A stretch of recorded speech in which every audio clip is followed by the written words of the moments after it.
ठीक है, आज हम लोग स्टार्ट करते हैं ऑब्जेक्ट ओरिएंटेड प्रोग्रामिंग के कुछ फीचर्स।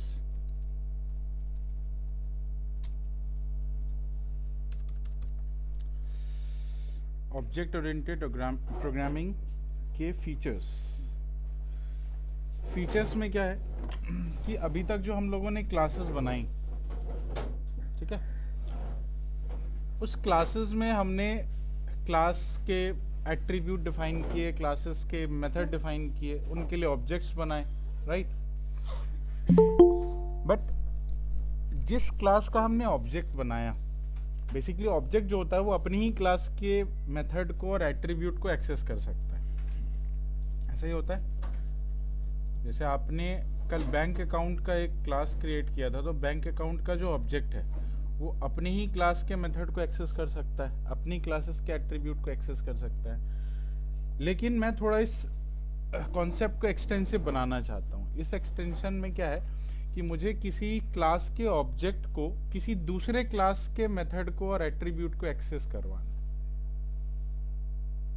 मतलब दो क्लासेस हैं, एक क्लास ए है, एक क्लास बी है। तो ए क्लास के अंदर कुछ मेथड बने हैं और बी क्लास के अंदर कुछ मेथड बने हैं।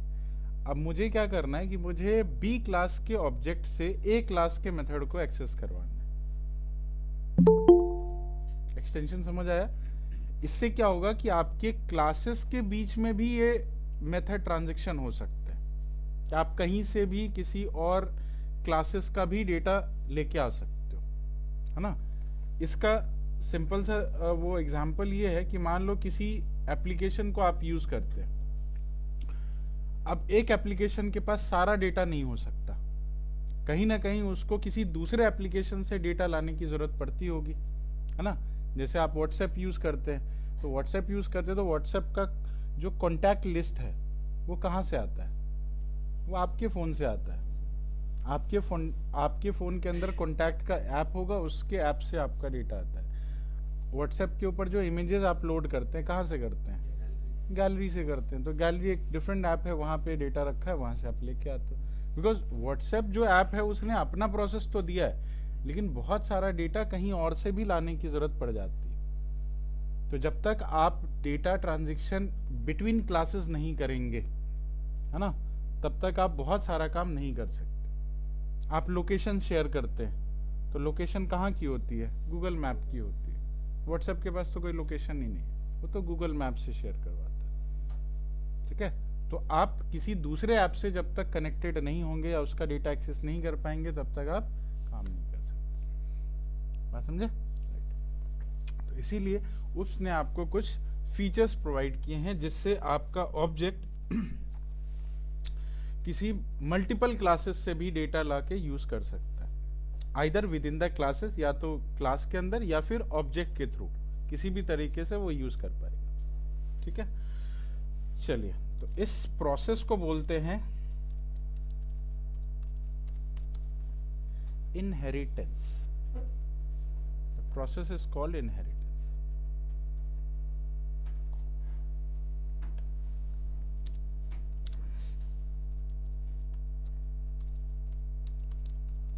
Transfer the properties of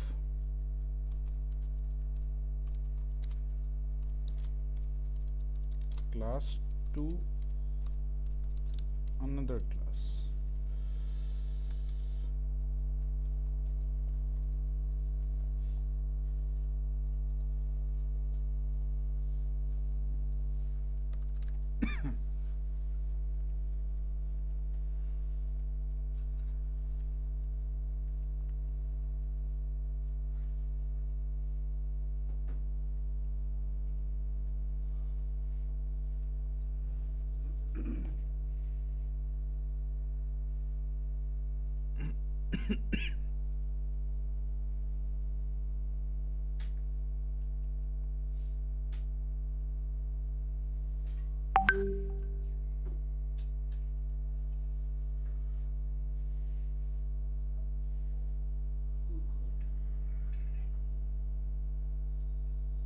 ठीक है, चलिए एक हम लोग यहाँ पे क्लास क्रिएट करते हैं। क्लास का नाम हमने रखा है पर्सन। क्लास का नाम रखा हमने पर्सन, और डेफ इसके अंदर बनाए कंस्ट्रक्टर, सेल्फ नेम पास किया, self dot name is equals to, ठीक है। So we have a person class with a constructor, and a constructor में एक एट्रीब्यूट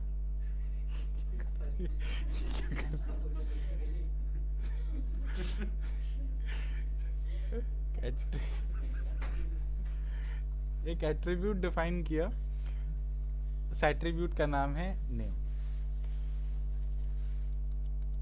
ठीक है।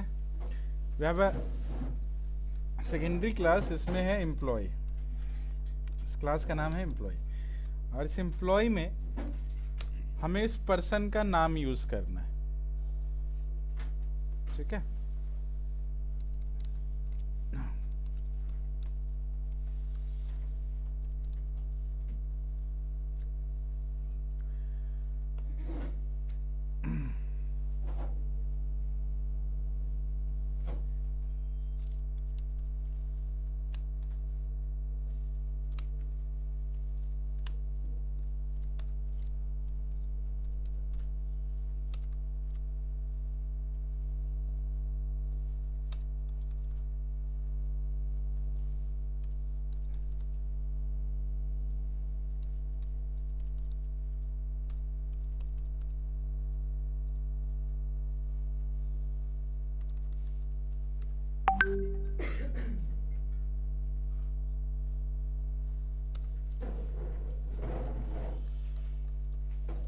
अब इसी में नेम प्रिंट करना है, लेकिन ये नेम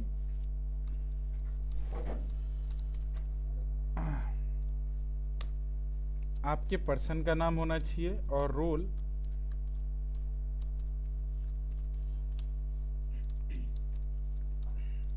अब यहाँ प्रॉब्लम क्या है, प्रॉब्लम ये है कि आपने एम्प्लॉय में कोई भी नेम नाम का एट्रीब्यूट नहीं बना रखा है ना। आपके इस क्लास के अंदर नेम नाम का कोई एट्रीब्यूट ही नहीं है। मुझे इस नेम को एक्सेस करना है यहाँ से, बात समझ आई। नेम तो यहाँ डिफाइन है, तो आपको इस क्लास से डेटा यहाँ पे यूज करना है। कैसे करोगे? उसके लिए आप इनहेरिटेंस करोगे। इनहेरिटेंस करने के लिए क्या करेंगे, तो आप एम्प्लॉय के अंदर इस पर्सन को इनहेरिट किया जाता है कुछ इस तरीके से, ठीक है। Now you can use it. अब जब भी आप पर्सन को यूज करते हैं, सॉरी एम्प्लॉय को कॉल कराएंगे, तो आप देखोगे एम्प्लॉय के अंदर नेम पूछा जा रहा है, बट एम्प्लॉय के पास तो कोई कंस्ट्रक्टर ही नहीं है ना, तो ये नेम कैसे पूछ रहा है। तो बेसिकली जब आपका कोई भी क्लास किसी दूसरे क्लास को इनहेरिट करता है, राइट, तो वो अपने उस क्लास के कंस्ट्रक्टर को भी यूज कर सकता है, समझे। जैसे आपने एम्प्लॉय को कॉल किया, एम्प्लॉय ने पर्सन को इनहेरिट कर रखा है, तो ये इसका कंस्ट्रक्टर भी कॉल करा सकता है, राइट। तो कंस्ट्रक्टर कॉल किया, तो एक कंस्ट्रक्टर में नेम था, तो इसने अपना नेम डाल दिया, और नेम डालते ही इसका एट्रीब्यूट क्रिएट हो गया, ठीक है। एम्प्लॉय E1 जनरेट हो गया, और E1 डॉट शो रोल पे जब हमने दिया, यहाँ पे रोल डिफाइन कर दिया, और जब आप इसको रन करेंगे तो ये आपको नेम भी दिखाएगा और रोल भी दिखाएगा, समझ आया। सो बेसिकली यहाँ पे दो क्लासेस यूज हो रही हैं। जो क्लास आपका डेटा क्रिएट करता है, जो एट्रीब्यूट क्रिएट करता है, उसको हम बोलते हैं पेरेंट क्लास या फिर बेस क्लास, और जिस क्लास में इसके एट्रीब्यूट को यूज किया जाता है उसको हम बोलते हैं चाइल्ड क्लास या फिर डिराइव्ड क्लास,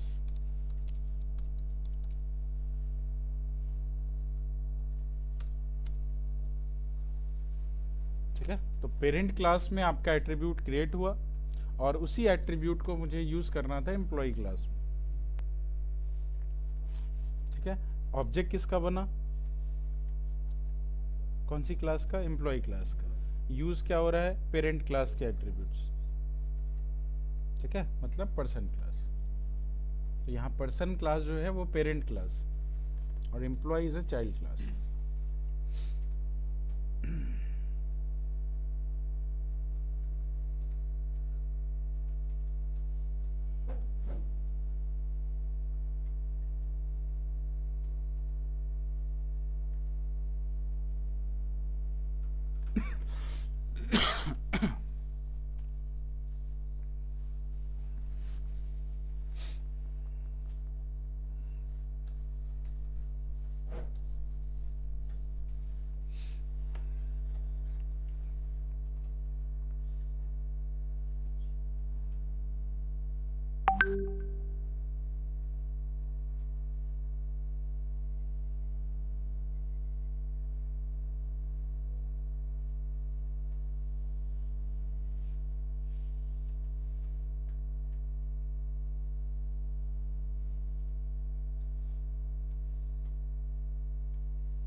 ओके।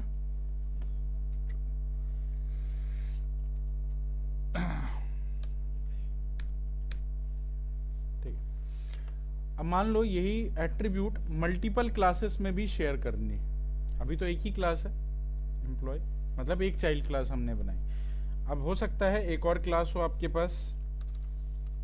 क्लास का नाम लेट्स से हमने रखा स्टूडेंट, और इस स्टूडेंट के अंदर भी पर्सन को हमने इनहेरिट कर लिया। तो आपकी पेरेंट क्लास दो अलग अलग चाइल्ड क्लास के साथ में अपना डेटा शेयर कर सकती है। Def so course.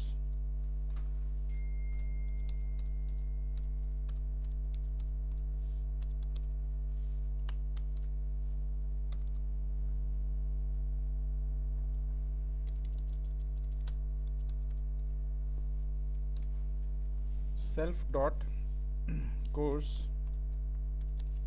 Is equals to course.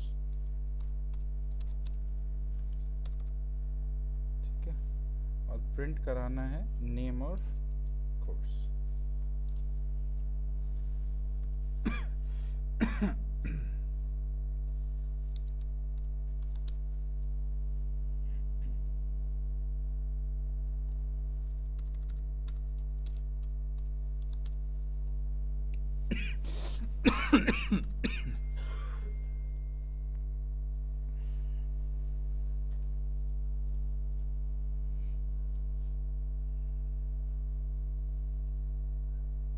ठीक है, तो अब एम्प्लॉय का अगर ऑब्जेक्ट है तो एम्प्लॉय में भी आपका ये सेम एट्रीब्यूट यूज होगा, और यही एट्रीब्यूट स्टूडेंट क्लास के लिए भी यूज हो सकता है।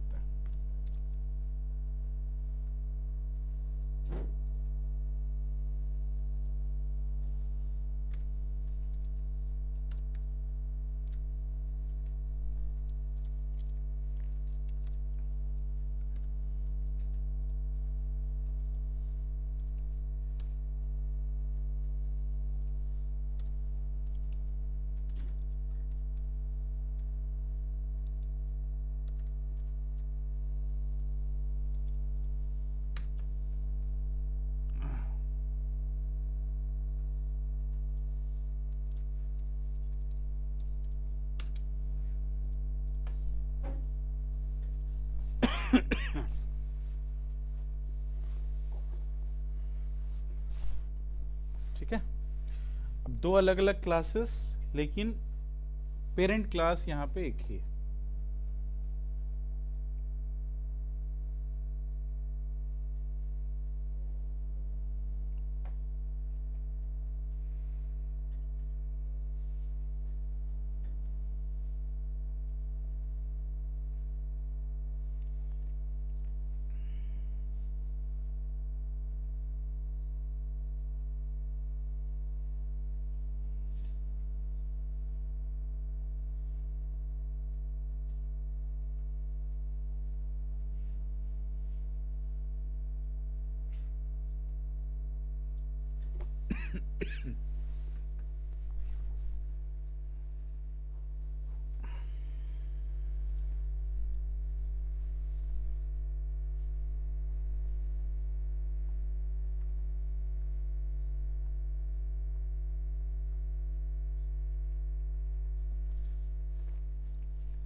इस क्लास का ऑब्जेक्ट बनाया, है ना, तो भी इसका एट्रीब्यूट आप यूज़ कर पा रहे हैं। इस क्लास का ऑब्जेक्ट बनाया तो भी एट्रीब्यूट यूज़ कर पा रहे हैं, है ना। अब इसमें एक और चीज़ कि अगर एम्प्लॉय क्लास के अंदर ही मुझे इसकी डिटेल भी चाहिए, है ना, तो आप एम्प्लॉय के अंदर ही दोनों क्लासेस को इनहेरिट कर सकते हैं। दोनों क्लास करने की ज़रूरत नहीं है, सिंपली आप स्टूडेंट को ही इनहेरिट कर लो। ये स्टूडेंट भी इनहेरिट कर देगा, पर्सन को भी इनहेरिट कर देगा, है ना। ये स्टूडेंट भी इनहेरिट कर देगा, और स्टूडेंट में ऑलरेडी पर्सन इनहेरिटेड है तो पर्सन भी इनहेरिट हो जाएगा, राइट। अब आप क्या करोगे, आप सिंपली आप एम्प्लॉय का अगर क्लास कॉल कराया तो पर्सन क्लास भी यूज कर सकते हैं, और स्टूडेंट क्लास के भी मेथड को यूज कर सकते हैं। मतलब आप शो कोर्स भी करेंगे तो भी आपको आउटपुट मिल जाएगा। हाँ जी,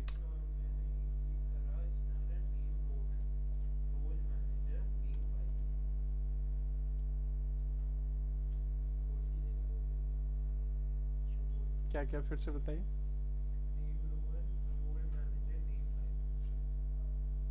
तो आपने यहाँ पे सेल्फ नेम के आगे सेल्फ डॉट कोर्स लिख दिया होगा। यहाँ नेम के आगे सेल्फ डॉट कोर्स लिखा आपने।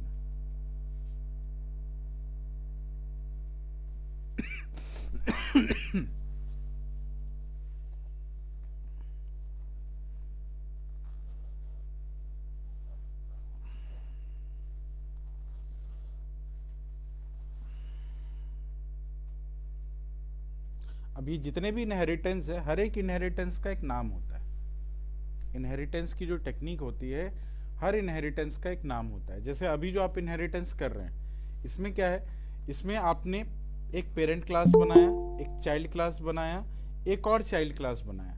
अब इस चाइल्ड क्लास ने किसी चाइल्ड क्लास को ही as a parent class inherit कर लिया, ठीक है। चाइल्ड क्लास ने किसी दूसरे चाइल्ड क्लास को as a parent class inherit किया हुआ है। जैसे ये स्टूडेंट है, तो स्टूडेंट तो चाइल्ड क्लास था, है ना, लेकिन यहाँ पे इनहेरिट हुआ एज अ पेरेंट क्लास, ठीक है। इस टाइप के इनहेरिटेंस को हम लोग बोलते हैं मल्टी लेवल इनहेरिटेंस, ठीक है। इसको बोलते हैं मल्टी लेवल इनहेरिटेंस।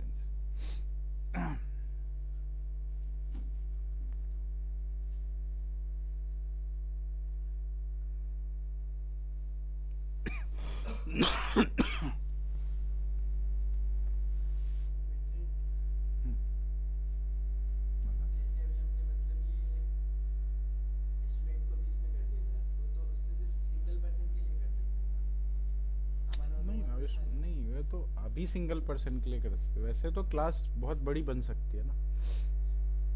ये तो हमने मेथड बनाया एक ही पर्सन के लिए। इसमें भी मतलब दोनों के लिए कर सकते हैं।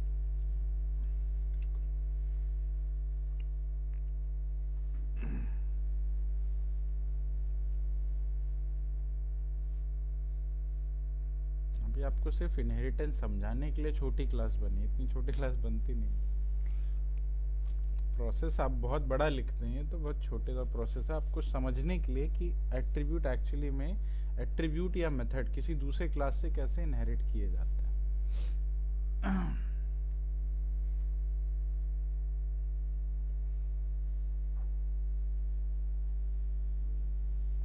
ठीक है।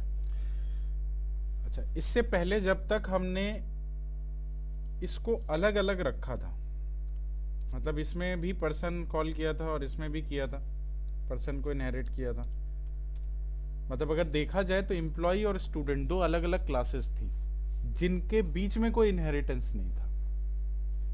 यहाँ पे क्या है, student and employ both are different classes, जिसमें कि अगर एम्प्लॉय का आप कोई भी ये बनाते हो ऑब्जेक्ट, तो एम्प्लॉय का ऑब्जेक्ट सिर्फ एम्प्लॉय के ही मेथड को और पर्सन के एट्रीब्यूट को एक्सेस कर सकता है, स्टूडेंट के मेथड या एट्रीब्यूट को एक्सेस नहीं कर पाएगा, बिकॉज बोथ आर डिफरेंट, है ना। इसमें हमने पर्सन डाल दिया, इसमें भी पर्सन डाल दिया, तो ये दोनों अगर देखा जाए तो दोनों अलग अलग क्लासेस हैं, दोनों के बीच में कोई इनहेरिटेंस नहीं है। बात समझ आई? ऐसे इनहेरिटेंस को हम लोग बोलते हैं हायरार्किकल इनहेरिटेंस। जैसे स्टूडेंट है, स्टूडेंट ने पर्सन क्लास को इनहेरिट किया, एम्प्लॉय ने भी पर्सन क्लास को इनहेरिट किया, मतलब student and employ they are not connected, है ना। दे आर एक्चुअली दे, इसका जो पेरेंट क्लास है वो पर्सन है, इसका भी पेरेंट क्लास पर्सन है, तो पर्सन के एट्रीब्यूट को एक्सेस कर सकता है, लेकिन ये आपस में कोई एट्रीब्यूट या मेथड की शेयरिंग नहीं कर सकता, ठीक है। तो जब कोई क्लास, कोई पेरेंट क्लास मल्टीपल क्लासेस के बीच में अपना डेटा शेयर कर रहा होता है, इसको बोलते हैं हायरार्किकल इनहेरिटेंस, ठीक है, बात समझे। लेकिन यहीं पे जब इसने इसका भी डेटा एक्सेस करना स्टार्ट कर दिया तो इसको बोलेंगे मल्टी लेवल इनहेरिटेंस। ये मल्टी लेवल है, ठीक है, जिसमें एम्प्लॉय ने स्टूडेंट का डेटा एक्सेस किया, स्टूडेंट उसको पर्सन तक लेके गया, मतलब एक तरह का लेवल क्रिएट हो रहा है, राइट। अब एक होता है मल्टीपल इनहेरिटेंस। मल्टीपल इनहेरिटेंस का मतलब होता है when a child class is inheriting multiple parent classes, एक साथ कई पेरेंट क्लासेस को उसने इनहेरिट कर लिया, तो उसको बोलेंगे मल्टीपल। मल्टीपल जो होता है वो कुछ इस तरह का होता है कि आप यहाँ कमा लगा करके किसी दूसरे क्लास का नाम दे सकते हो, तो मतलब एक ही चाइल्ड क्लास के अंदर मल्टीपल पेरेंट क्लास का डेटा एक्सेस किया जा सकता है, ठीक है। ये है इनहेरिटेंस का कॉन्सेप्ट।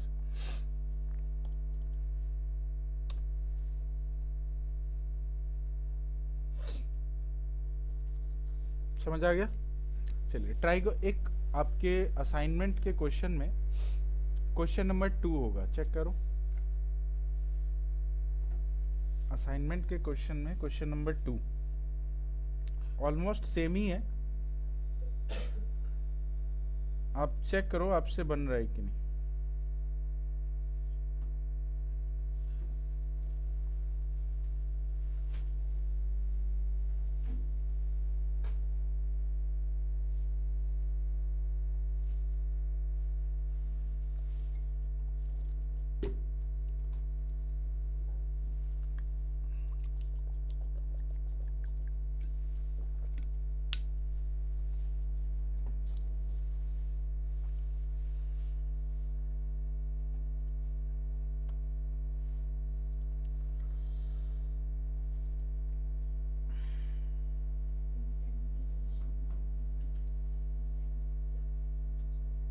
किसको,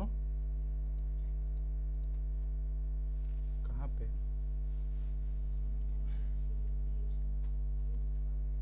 इंस्टेंशिएशन, इंस्टेंट बनाना मतलब ऑब्जेक्ट बनाना, हाँ, मेकिंग ऑब्जेक्ट।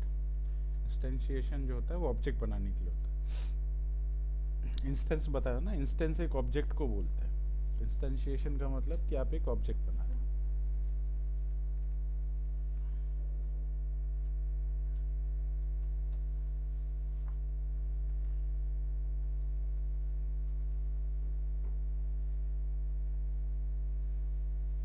क्वेश्चन समझ आ गया? ट्राई कीजिए।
क्या?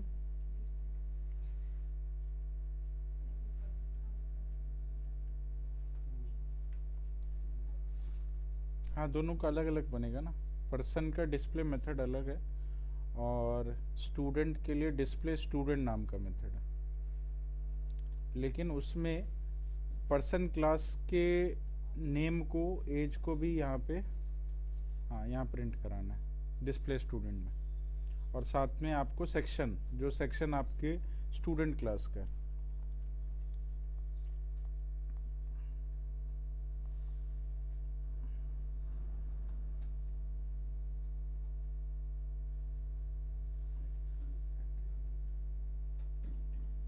Section A B C. हाँ,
डन।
हो गया?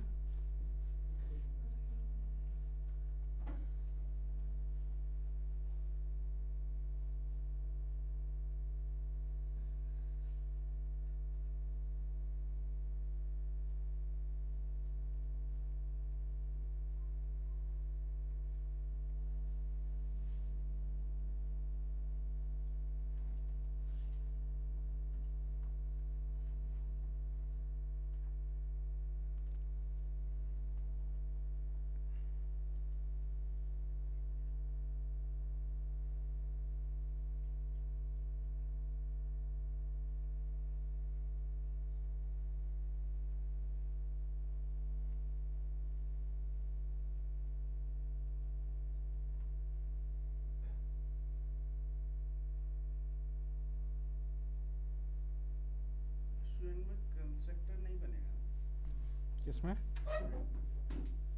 स्टूडेंट में कंस्ट्रक्टर अभी नहीं बनाएंगे, बनाएंगे बाद में, अच्छा मेथड में डालना।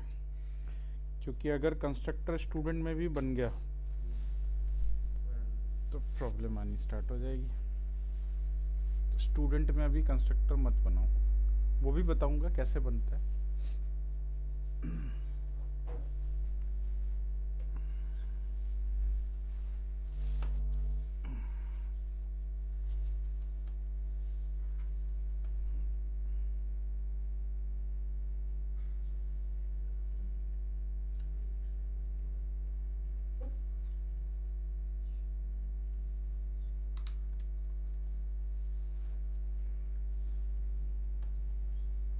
हाँ जी, उन्नत हो गया, नहीं हुआ? एक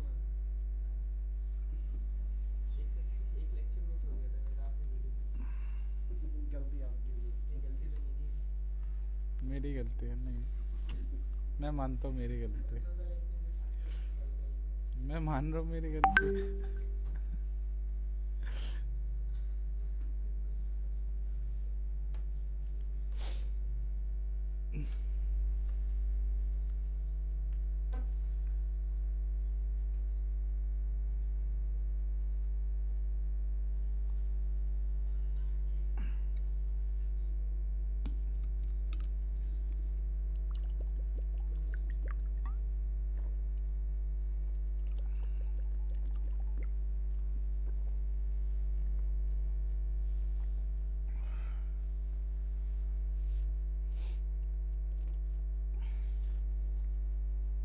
चाय करें?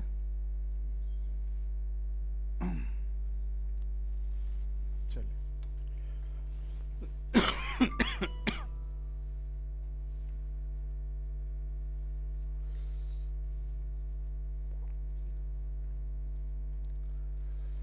सेम वैसा ही ऑलमोस्ट।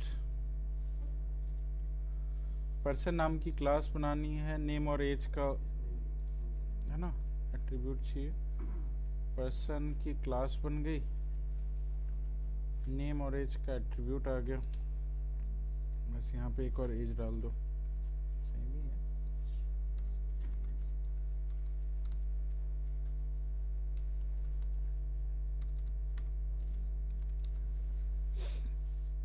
ठीक है। सेकेंड, आपको डिस्प्ले बनानी है। डिस्प्ले में दोनों चीज़ें आपकी प्रिंट होनी चाहिए बस। तो प्रिंट कराना है नेम और एज को।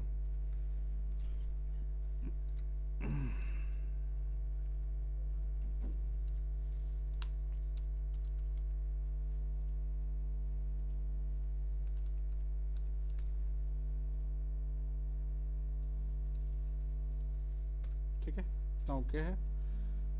तो ये तो है आपका पेरेंट क्लास। बस दूसरा स्टूडेंट क्लास, क्लास स्टूडेंट,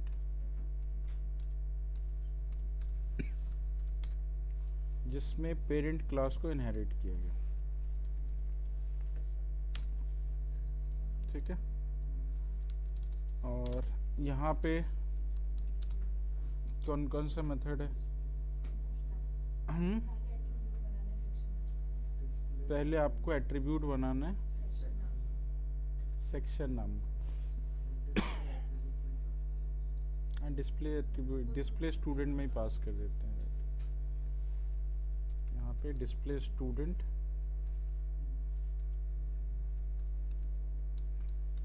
इसी में आप ऐड कर दो सेक्शन,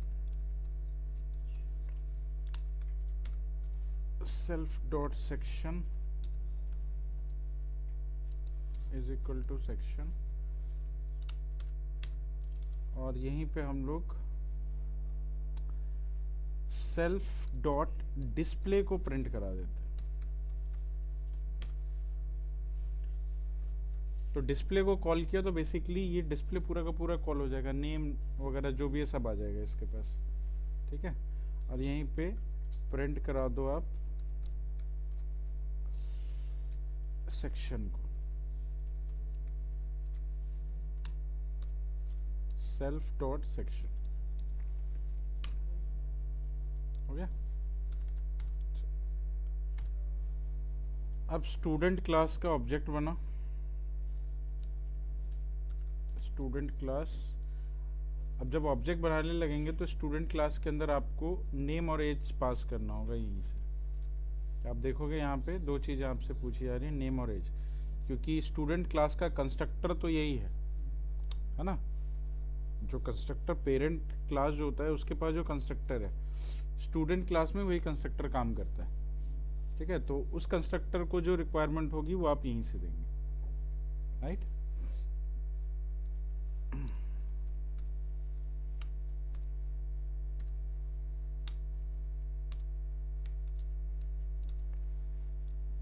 ये बन गया आपका स्टूडेंट। आप डिस्प्ले कराना चाहे सिंपली सिर्फ नाम और एज डिस्प्ले कराना चाहें तो आप डिस्प्ले से करा सकते हैं। सेक्शन डिस्प्ले कराना है तो आप s1 डॉट डिस्प्ले स्टूडेंट अपनी सेक्शन पास कर दीजिए, वो डिस्प्ले करा देगा।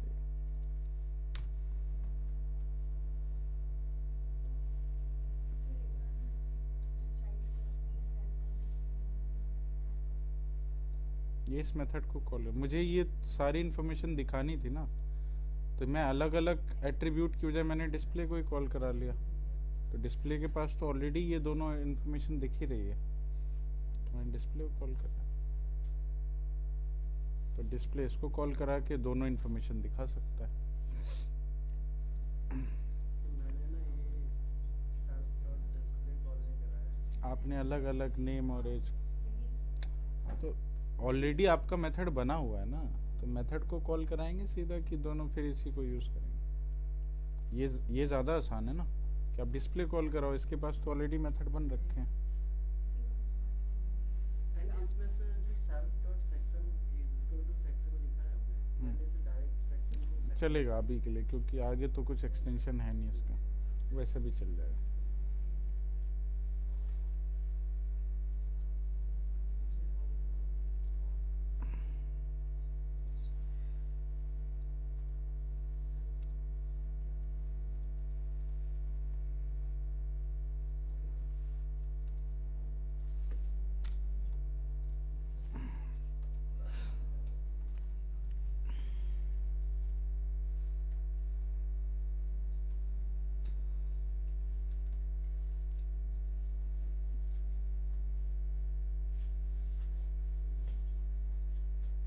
ठीक है, क्लियर है।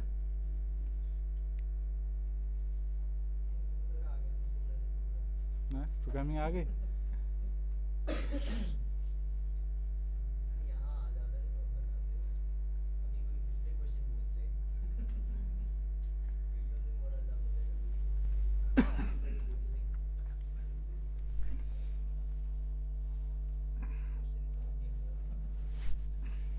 नहीं, जो क्वेश्चन आपको मिला ये तो समझ आ रहा है ना। हाँ, तो ऐसे ही क्वेश्चन होते हैं, ऐसे ही क्वेश्चन होते हैं।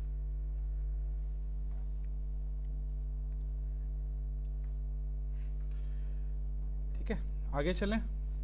चलिए, नेक्स्ट ये तो था पहला फीचर, फीचर का नाम था इनहेरिटेंस। अच्छा, इसमें क्वेश्चन नंबर 1 है जो आपको ट्राई करना है, सेम बेस्ड ऑन इनहेरिटेंस। ठीक है, आते हैं अब नेक्स्ट फीचर पे। फीचर का नाम है पॉलीमॉर्फिज्म।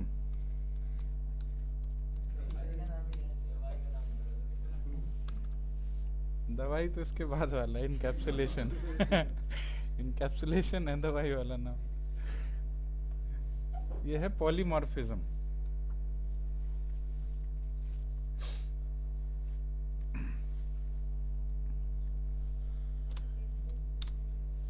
पॉली मतलब, मॉर्फ मतलब चेंजेस। ठीक है, मॉर्फिंग का मतलब होता है चेंज करना, और पॉली का मतलब हम मेनी, मतलब many changes. You can make many changes by this concept. आप कई सारे चेंजेस कर सकते हैं। क्या चेंजेस होते हैं चलिए समझ। इसमें 3 कॉन्सेप्ट आते हैं। पहला कॉन्सेप्ट होता है जिसको हम बोलते हैं मेथड ओवरलोडिंग।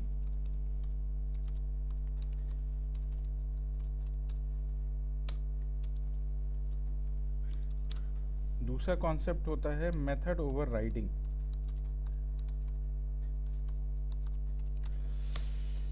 और इसके तीसरे कॉन्सेप्ट में आता है ऑपरेटर ओवरलोडिंग।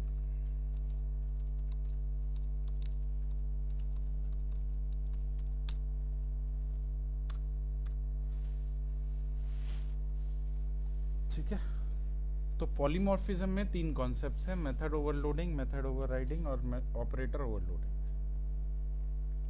क्या होता है ओवरलोडिंग? का मतलब ये होता है कि when a method is called, जब कोई यूजर किसी मेथड को कॉल करता है तो उस मेथड के अंदर पैरामीटर्स होते हैं, है ना।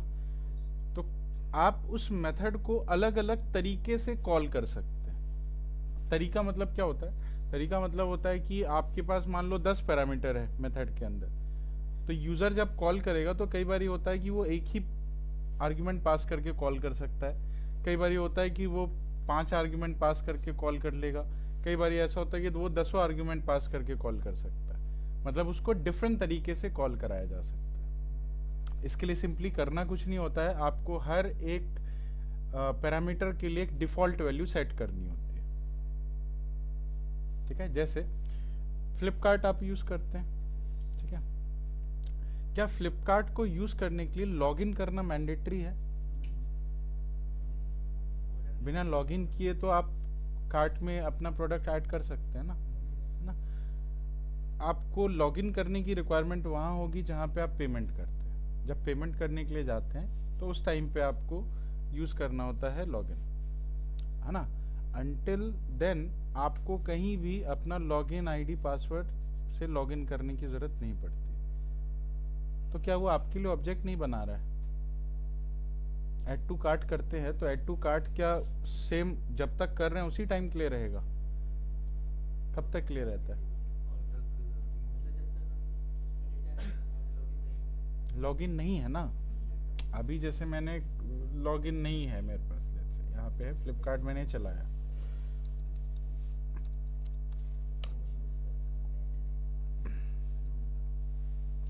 अब जो फ्लिपकार्ट है इसमें लॉगिन नहीं है, राइट। अब लॉगिन नहीं है फिर भी मैं ऐड टू कार्ट कर सकता हूँ।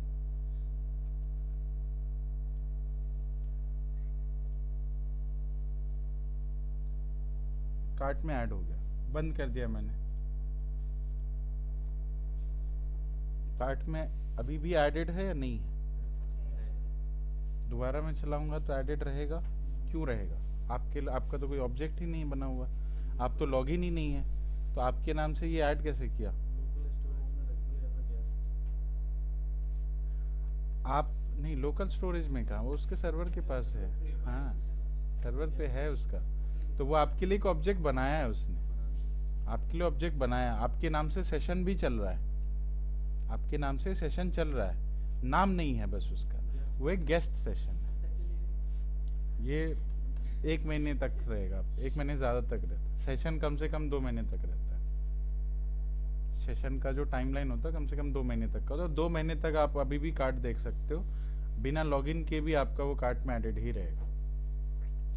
वो इसलिए होता है क्योंकि आपका गेस्ट सेशन चल रहा है, मतलब वो आपको नहीं जानता, अभी आपकी पूरी इन्फॉर्मेशन नहीं है आपके पास, बट उसने आपके लिए एक ऑब्जेक्ट असाइन किया है। ठीक है, आपके कंप्यूटर के एंड से कुछ वैल्यू गई होगी, वही वैल्यू को उसने एज अ डेटा मान लिया और उसको उसके अकॉर्डिंग आपका सेशन क्रिएट कर दिया। ठीक है, और वो सेशन अभी स्टोर करके चला गया उसके पास। ठीक है, अब ये चीज़ें होती कैसे हैं? तो ये है मेथड ओवरलोडिंग। अब जिस मेथड को आपने चलाया उस मेथड के लिए कोई नाम एग्जैक्टली नहीं था, है ना, लेकिन फिर भी वहाँ पे एक डिफ़ॉल्ट वैल्यू सेट हो गई, वो थी उसकी डिफ़ॉल्ट वैल्यू एक्चुअली, है ना। तो एक डिफ़ॉल्ट गेस्ट के नाम से आपका एक नेम क्रिएट किया और वो प्रोसेस उसने रन करा दिया। लॉगिन करेंगे तो आपके नाम से जाएगा, लॉगिन नहीं करेंगे तो गेस्ट के नाम से जाएगा। तो गेस्ट उसका एक डिफ़ॉल्ट वैल्यू है, बात समझ आई? गेस्ट यूज़र उसका एक डिफ़ॉल्ट नेम है, वो मैं भी करूँगा आप भी करेंगे तो तब भी गेस्ट ही जाएगा, मतलब उसके लिए एक नेम है। तो वो मेथड ओवरलोडिंग का पार्ट है, क्योंकि जो मेथड आप चला रहे हो वो मेथड में ऑब्जेक्ट चाहिए, ऑब्जेक्ट का नाम नहीं भी जा रहा है तो भी वो मेथड काम कर रहा है। ठीक है, बात समझ आई?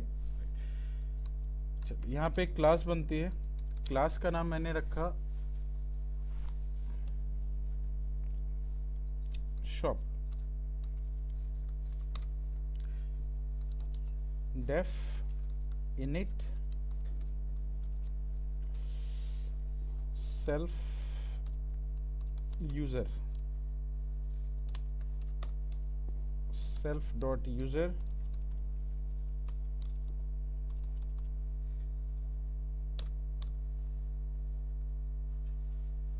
ठीक है।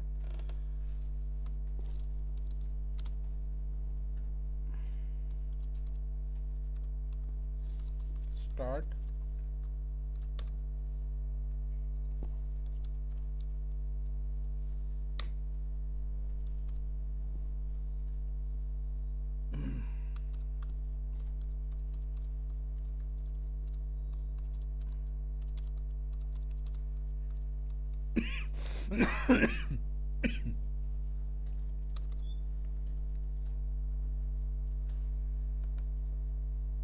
ठीक है। सिंपली इतना छोटा सा है। शॉप को जब भी कॉल करेंगे तो शॉप के साथ में पूछा जाएगा यूज़र, है ना, यूज़र का नेम पूछा जाएगा। तो यूज़र ने अपना नेम बताया और उस नाम से वो ऑब्जेक्ट क्रिएट करके फिर आपको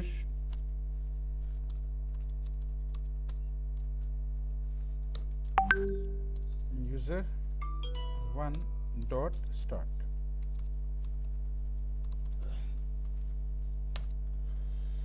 यू कैन स्टार्ट शॉपिंग, है ना। नेम चाहिए तो यहाँ पे आप नेम भी दे सकते हैं।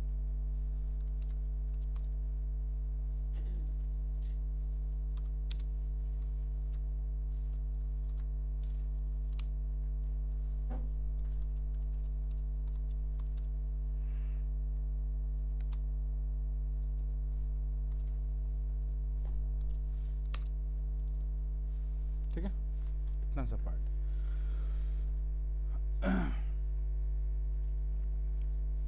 समझ आया? हैं? Formatting, string formatting.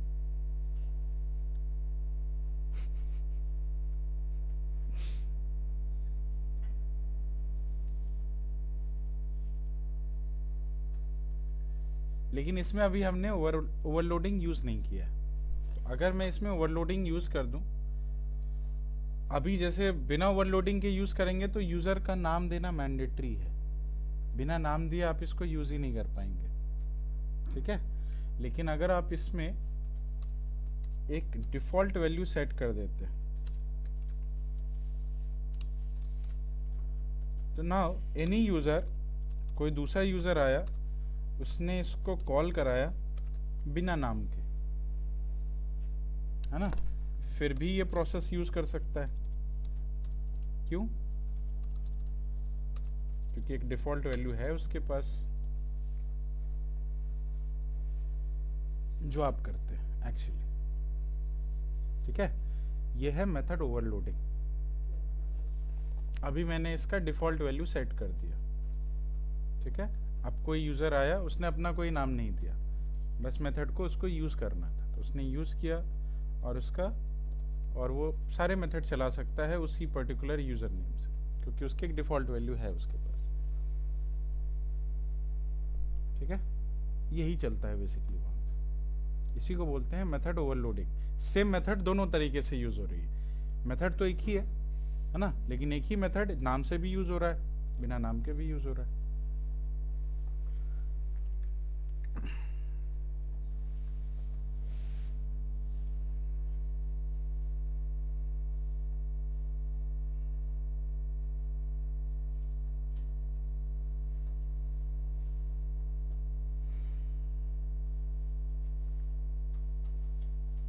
ओवरराइड कौन कर रहा है इसमें? ओवर राइड नहीं है, ओवरलोड है। राइड तो अभी किया ही नहीं है। बेसिकली ओवरलोड में होता है। एक ही मेथड को कॉलिंग करने के तरीके में चेंज हो जाते हैं। कोई मेथड जब बनती है ना, उस मेथड के पास कई सारे पैरामीटर्स होते हैं, लेकिन ज़रूरी नहीं कि हर पैरामीटर को आपको यूज़ करना ही है, क्योंकि हर पैरामीटर के पास एक डिफ़ॉल्ट वैल्यू सेट होती है ना। तो आपको जो कहाँ पे वो user is equal to cash डालना पड़ेगा कंस्ट्रक्टर नहीं आएगा। आगे पीछे कोई है देखने वाला, देख लो उसका एरर, एरर देख लो उसका। मैं उठ नहीं सकता।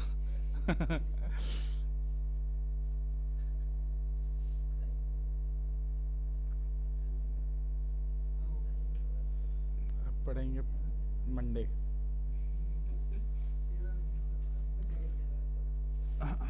कोई नहीं आ रहा? हो गया। ठीक है, समझ आया ये ओवरलोडिंग? हाँ, ओवरलोड हो गया।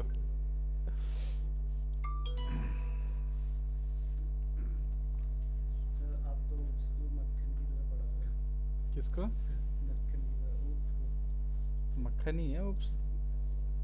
उप्स मक्खन ही है, जब हम उसको हाइप बनाया गया है बस। नहीं आ नहीं जाए, आपने जितना पढ़ा उसमें अगर कोई प्रॉब्लम है तो बताओ। यही चीजें होती है। हाँ, अगर आपको अभी तक जो पढ़ाई चीजें हैं उसको अगर कहीं समझने में या उसके एग्जाम्पल में कहीं रिलेट नहीं कर पा रहे हो तो आप मेरे को बताओ। उसके बाद में नहीं, वो धीरे धीरे रिलेट करोगे। अभी पहली बार है ना आपको उप्स पढ़ना, जो एक बार ऑलरेडी पढ़ के आ चुके हैं कहीं से, ठीक है, उसको समझ आ रहा होगा कि हम क्या कर रहे हैं। आपको इसके लिए 2 बार पढ़, कोई भी नई चीज हो ना वो एक बार में नहीं समझ आती, 2 बार पढ़नी पड़ती है। हमने तो ABCD भी कितनी बार पढ़ी होगी तब समझ आई होगी हमें। आपने बचपन में ABCD कितनी बार, मैंने तो 3 साल पढ़े तब ABCD समझ आया मुझे। मेरे को तो 6-7 LKG UKG 1 तब मैं ABCD पढ़ा मैंने, तब समझ आया ABCD क्या होता है। मेरे को कब समझ में आया ABCD 6-7 बताओ, इतने 6 साल पढ़ ली। सर हिंदी और अब इंग्लिश उप्स आपका, ऊप को आप एक्सपेक्ट कर रहे हो कि एक ही बार में समझ आ जाए, और जबकि जो उप्स पढ़ाते हैं उनको सही में समझ नहीं आता कि वो क्या पढ़ा रहे ये हैं। कॉन्सेप्ट है थोड़ा बहुत। आप क्या पढ़ा रहे हैं, इवन टीचर को भी कई बार कंफ्यूजन होती है हम क्या पढ़ा रहे हैं।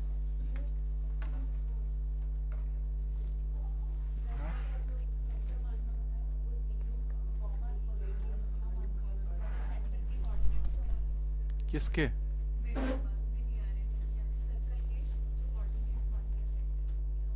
कुछ भी मान सकते हैं आप, यहाँ सर्कल बना दो, कोई जरूरी नहीं 0 0 नहीं होता है, वो कुछ भी हो सकता है, वो रेडियस के बेसिस पे होता है।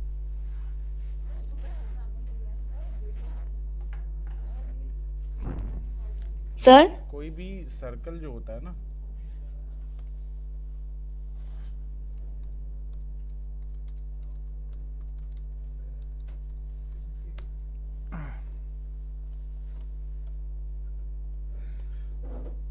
वो इस फॉर्मूले से बेसिकली चलता है। हाँ, मान सकते हैं।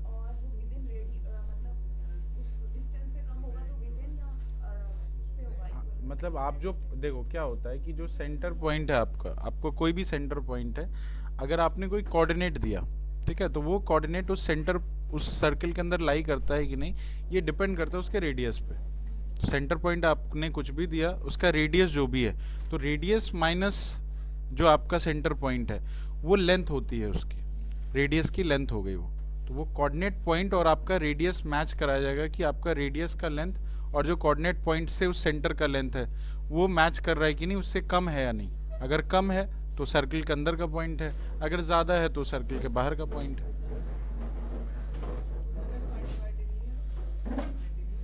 कल क्लास ऑफ है, इससे अच्छी पार्टी क्या होगी।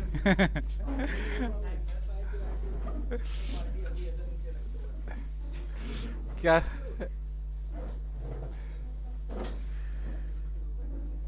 आग लगा दो और